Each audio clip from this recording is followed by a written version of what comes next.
Hey, welcome to Hell in a Hallway podcast with your host Billy. And today I am doing something a little bit different. I submitted a questionnaire on Facebook regarding relationship questions, and the question read, please submit a question or comment, men and women. Let me know if I can read your name out loud as well as I answer these questions. So I have several interesting questions as we talk about relationships today and in our current quarantine status, and we really should talk about them because for some of us, we're in the house with these individuals all day, right? No breaks. So Mark Elliot Crenshaw of Cleveland, Ohio asked the following questions. By the way, I'm reading them from my phone. Does gender roles still exist in the household? For example, males cutting the grass, shoveling snow, and the woman washing clothes and cooking, etc. That's interesting. Do they still exist? Of course they exist if that is the rule for that particular couple. People have to understand every couple have their rules, and these rules are spoken and unspoken. Here's what I suggest. Before you get into a relationship with a person, find out their values. You see, sometimes we walk into a relationship thinking we can change a person, or as one of my clients said, that their husband was moldable. Never marry a person because they're moldable. Marry a person because they honor and value the values you value. So do they exist? Depends on who you choose and if it exists for them. All right, let's go further. Okay, Lee Johnson of, I'm assuming, Cleveland, Ohio. I know he's from here. Considering the pitfalls of gender role reversal, how can highly educated, successful women find lasting love? Man, if I had a microphone, I would drop it on the ground because that's an incredibly good question. Because there's a paradox that exists when it comes to women. Let's say specifically Black women in education and success and trying to find a relationship in their same race counterpart. There can be some difficulties between the balance of femininity and still being empowered in the workplace, an area where you have a lot of power that's traditionally a masculine role. So, can educated women find success in love? And absolutely, but it really depends on, again, we're going to go back to values. What is it that she value? I had one person, I remember, she told me that he has to have a master's degree, he has to have this, he has to have that, has to have that. Okay, I mean, well, if that's your list, okay. But just recognize that not many people may be able to have those particular attributes, considering we're only looking at a small percentage of individuals who even obtain a master's degree anyway. And it's also important to recognize, are you valuing a net worth or are you valuing a self-worth? We spoke about that before. Those who value net worth, worlds exist outside of them. Those who value a high net self-worth, worlds exist within. They grow and develop within. Now, I'm not saying that you go and you marry somebody who you picked out off the corner with a black marker and a cardboard sign. No, I'm not saying that, right? You still want to be safe. You still want to maintain your financial status, whatever that looks like. But you have to look at the balance of that, okay? So determine what your values are. Determine the soft values and your hard values. Determine where the line exists and where things are non-negotiable for you. But is it difficult for, let's say, a woman who has education and or successful? Yeah. Have I heard the words intimidating for that? Absolutely. And what I will say to that, as actually I've had men tell me, men who say that are insecure. They should not find a woman who's obtained any type of educational success or financial success as intimidating. If anything, she should be someone that they can glean and learn from and grow from, but still feel masculine in their own right, right? So let's see what Brian Killigan says. And I am probably butchering your name, sir. I am so sorry. But you know what? That may be what you deserve for this question you gave me. If most women are crazy and most men are stupid, are we doomed, or is it symbiotic? In a way, I kind of understand that question, because I'm going to pose it a little bit differently. I'm going to pose it in the fact that we are different creatures, and what we give to each other are really complementary and not competitive. What tends to happen, at least from my clinical perspective, is that we are in consistent competition with one another. We don't recognize that our strengths actually complement each other. They don't need to be competitive. I don't have to fight against my male counterpart when in fact I complement his strengths and his strengths complement my strengths. That's how we should look at that. But we don't. We tend to look at it through the lens of competition. And folks, it's not a competition. Let's see what else we have. Oh, Mark, again, here's another question. Let's see what he asked. Also, should you help your spouse pay off their debt? I was married twice, so I have a list. So, should you? I don't know. Do you want to? Here's one thing I kind of recognize. Again, relationships have their own rules. And I actually, as a clinician, I will speak to people about their rules are.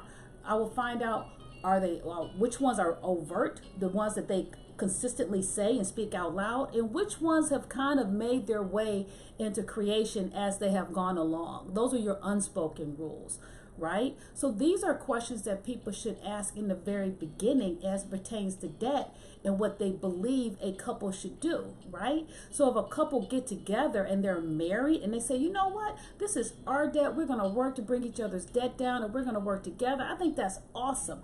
And I'm going to tell you why. Many couples who come see me, I ask a very fundamental question. Are you two nations with a treaty, or are you a kingdom? Most couples who come to see me are two nations with a treaty. They are forever negotiating their half and their piece, meaning they will struggle to have a sense of oneness because they don't recognize themselves as a unit.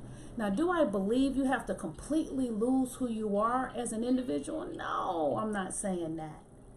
But recognize, it's supposed to be a kingdom, not two independent nations forever renegotiating their treaty and then constantly building up their armory because they got to defend themselves all the time.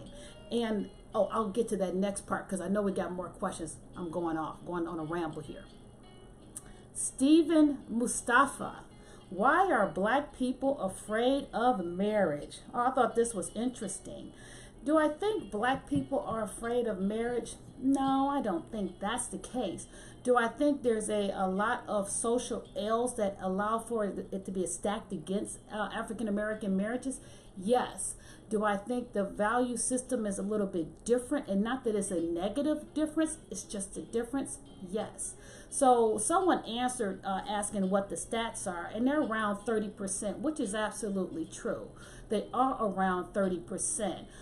For most of all Americans, the percentage is 50% that are married. And if you want to know kind of where I'm getting that information from, there is the Pew Research Center that gives a lot of these stats out. Once the census comes out again and we complete those documents, we'll have more up-to-date information.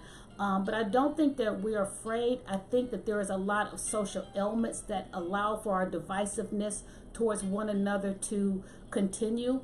I will say something that I find it very hard to say publicly. I think we are the only culture who can get online and completely disparage one another as Black men and Black women. That's very difficult for me to deal with on a regular basis. But even that has its roots in slavery, right? If you leave the machinery of oppression in our neighborhoods, you don't have to be there to operate them, because we will do it ourselves. See, we're talking about generational trauma, and this generational trauma has impacted our relationships as well, Stephen.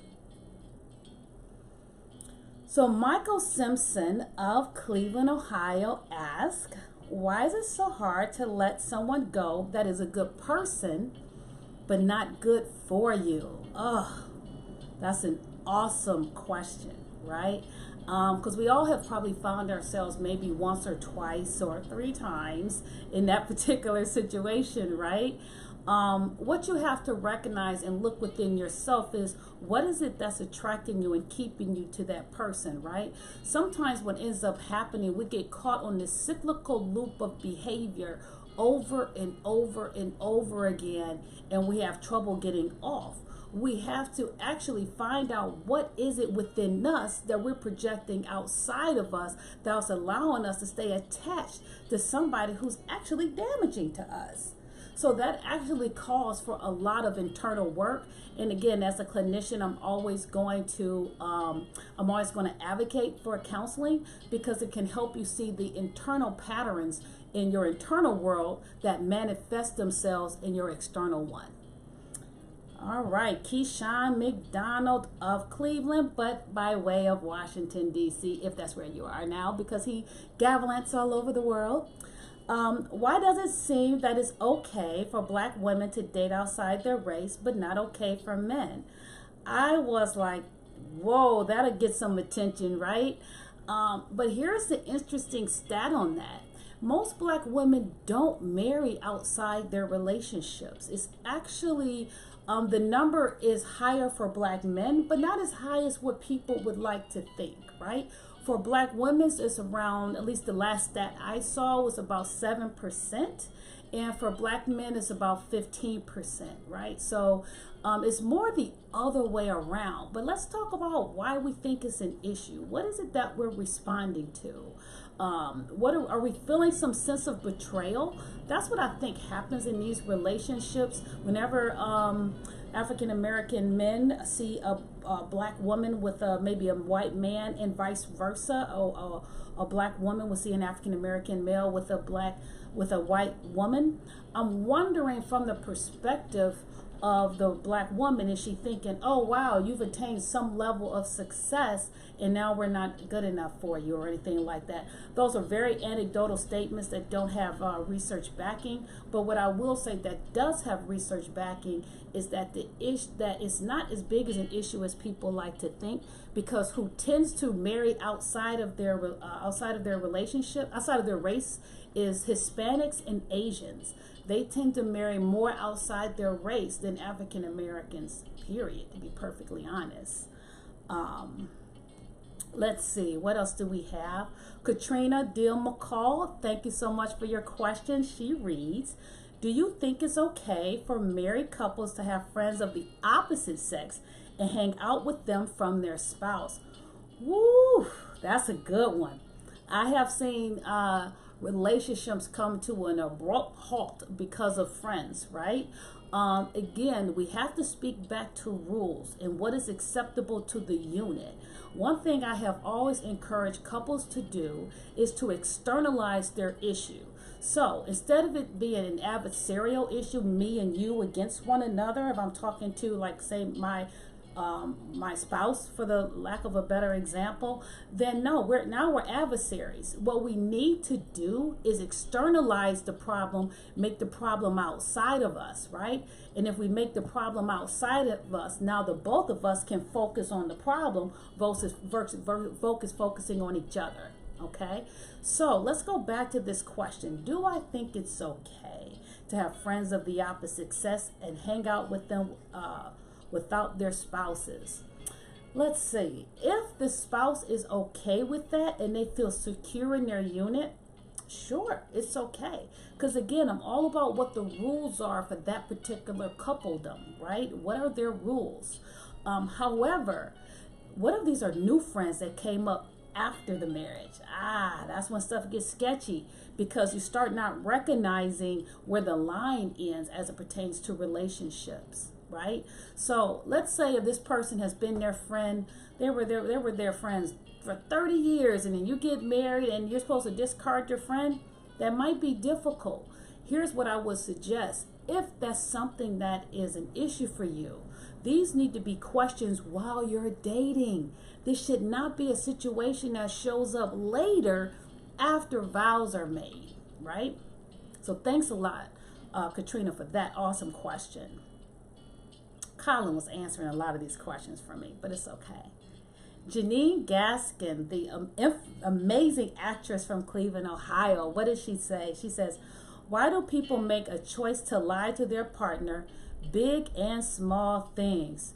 Whew, fire. That's a good question. Here's what I know, okay?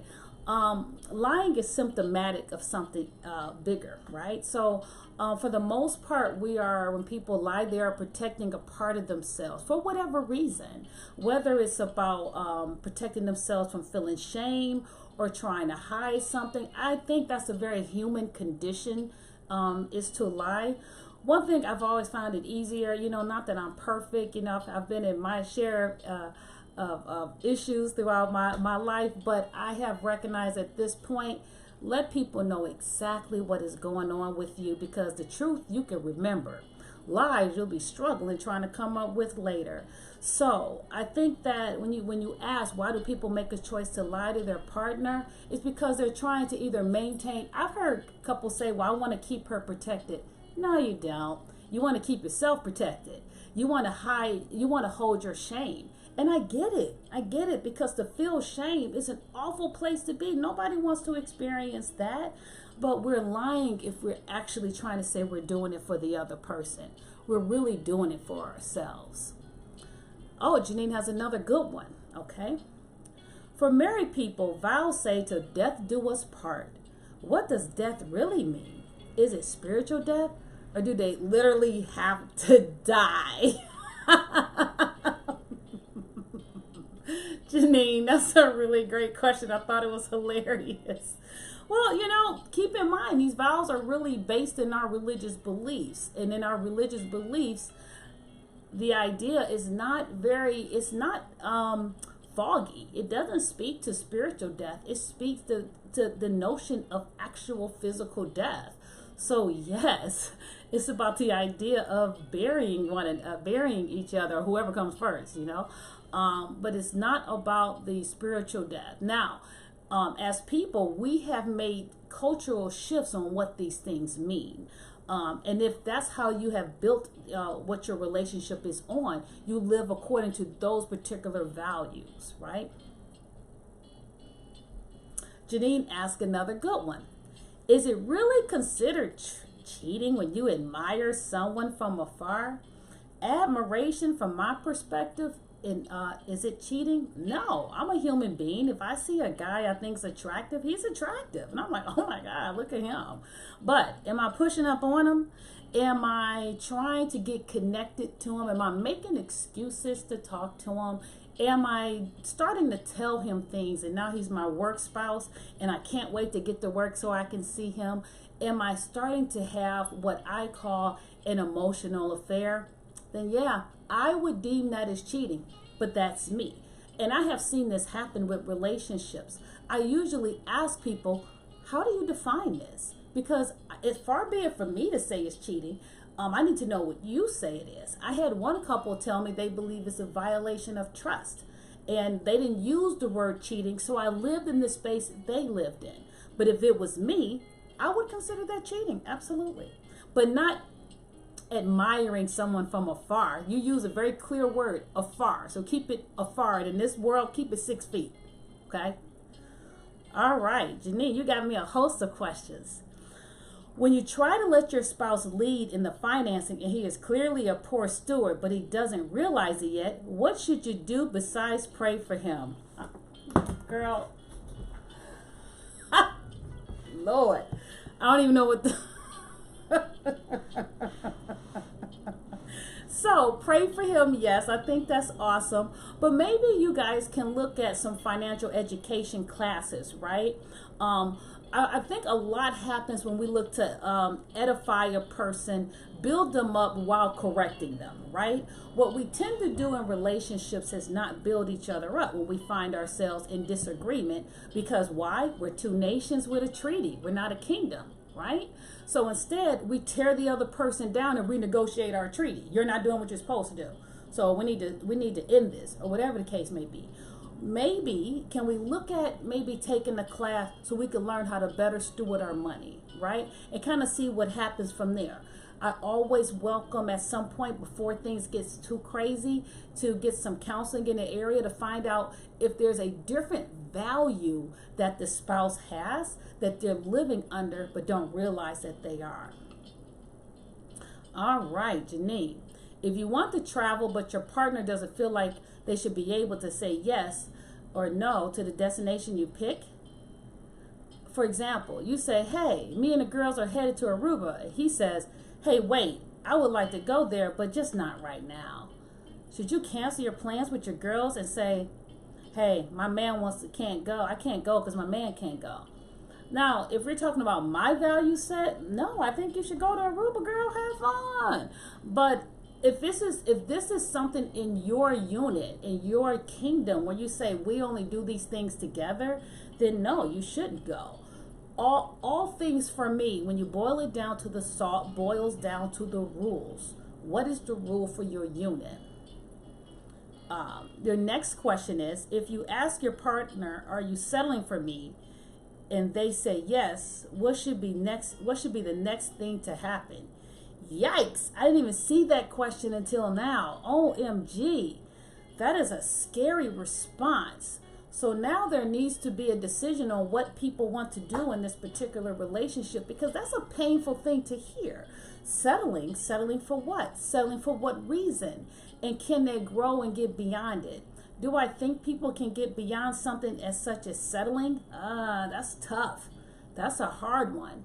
That reminds me of when I had a couple who said, when I asked what made them marry each other, and she responded to he was moldable, he could be shaped and changed. I was dismayed by that response, because that's not why you marry a person. You don't marry them because they're fit to be changed. You marry them because you love who they are, right? And of course you will grow and develop with each other, but those are conversations you have before you get married. Your next one is, how do you deal with a partner who's afraid to speak honestly? Like, what's wrong? And they say, oh, nothing. But clearly something is wrong. Do you leave with the pink elephant in the room? That's a really good question. I see that happen a lot in counseling, and I've even had it happen, while in the process of a session, when I've asked a client, what are you experiencing right now? And he goes, oh, I'm fine. Well, you're not fine. And then I sit for a moment and I say, are you speaking out of frustration? And he said yes. So he decided to be honest in that moment. But what I would suggest is this. So I'm glad you asked that question. I would suggest to say, you know what? I'm trying to give you an opportunity to talk about what's going on with you. And if you're not ready to talk about it, fine. But I really think we should revisit this. When you're ready to open up, come talk to me so we can process what's going on. Because honestly, when people keep that stuff buried within them, all it does is build resentment. So no, I don't think couples should just kind of just leave it like that forever. But you leave it, but you create the environment for that person to return. Now, Michael Schallenberger, and I'm probably butchering your name as well, I'm sorry, of Cleveland. I don't know your question. I think I would probably legally be in trouble for answering it. You said, where should I hide the body? Asking for a friend. Well, that's not good, right? You don't want to have bodies out here and anything like that. I mean, I would say, if you got to do all that, leave. You guys should not have to go through burying the bodies. Now, I have one more question. One more that I got someone sent to me, and I'm trying to get to it. And it was a really powerful question, right? And I'm only going to read part of it. I'm not going to read the entire thing because I don't want it to be distinct on who this is, right? She was very clear about her maintaining anonymity, or being anonymous, because I'm probably tearing up their word, okay? She talked about how she had a child with someone, and now he's in a different relationship, and the woman in the other relationship does not encourage the relationship with the daughter. And so he, according to this question, he doesn't pay child support, he doesn't do anything for the child, and he doesn't even see the child. I am so sorry that that's your particular experience. See, those type of situations, people don't realize the long-term damage that happens to these children who have to suffer with these particular situations. You seeing your child really is independent of child support. People don't realize it, but it is. That child needs their father to grow and to develop and to be able to understand, be able to see the reflection of herself through her father's eyes, right? Now, I'm not saying that's the case if he is abusive, if he's drug addicted or sexually molesting anyone. No, absolutely not, right? So you're making sure that the person is healthy. But the question, from what I understand, is trying to figure out what you can do about that. And so there's two things, right? One is that there's absolutely nothing you can do for him outside of you guys can work at trying to have some sort of cordial relationship. And if there's a mediator or another party who could be a part of that, if he is willing, that's the key. He may not be willing. The other thing is there any other male in your family who is positive, who is strong, who can help pour into your daughter? And here's why. What we don't want to happen, I'm working with one person now, a young lady who is dealing with issues of abandonment because her father just up and abandoned her, like doesn't even act like she exists. And it plays out in her relationships with other young men, right? So she does things in order to ensure they won't leave her. See? It's because she's struggling with the way her father sees her, at least her perception of her, how her father sees her. Those are things we have to pay attention to, you know. So I'm so sorry for that experience. I will say I have enjoyed these questions. You know, this was really fun to do, and always remember a few things. Find out somebody's value set before you get married. Be clear on what your values are. Be clear on what you're looking to do down the line in your life. Okay? Recognize that you just can't change people because they look like they're changeable. That's not always the case, you know. Understanding the rules for your relationship, the ones that are spoken and the ones that are not spoken. Find out if your relationship is two nations with a treaty or is it a kingdom, and work towards the kingdom. And always remember that it is not just about the destination. It is also about revelation. Thank you.